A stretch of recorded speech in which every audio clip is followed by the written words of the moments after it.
Hi, Amanda Blust here, and today for my persuasive speech, I'm just going to talk to you for a few minutes about why I feel like you should not text and drive. There were 7 trillion text messages expected to be sent out in the year 2011 alone. And sometimes that just makes me wonder how many of those were sent by someone who was behind the wheel of a vehicle. Most of us, if you asked us, we would say, what is the worst thing you can think of for someone to do while they're behind the wheel?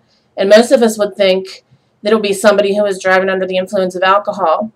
But actually, texting while driving can be even worse than a drunk driver. 30% of drivers ages 18 to 24 drive and text at the same time. And, most of us say, well, I'm a really quick texter. I know I am. I text all the time. And it's like second nature to me. But actually, texting takes our focus off of the road for 5 seconds.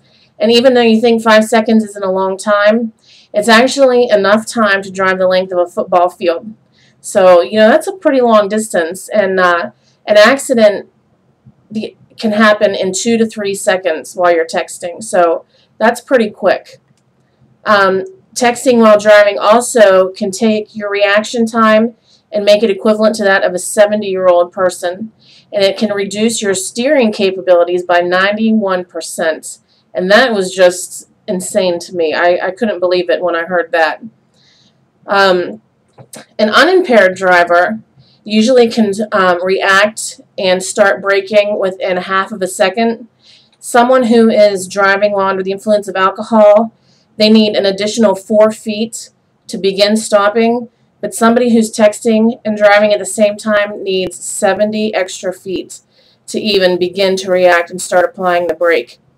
I actually have a client at work whose grandson, was just out on a Saturday night with a group of his friends and having a good time, and he dropped his last friend off and headed for home, and he realized that he forgot his baseball cap at his buddy's house. So he turned around, started to head back, and grabbed his cell phone to text his friend and let him know he was coming back.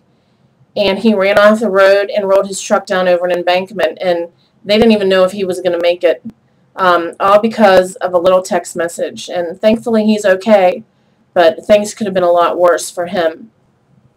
Texting while driving does increase the risk of an accident by over 23%.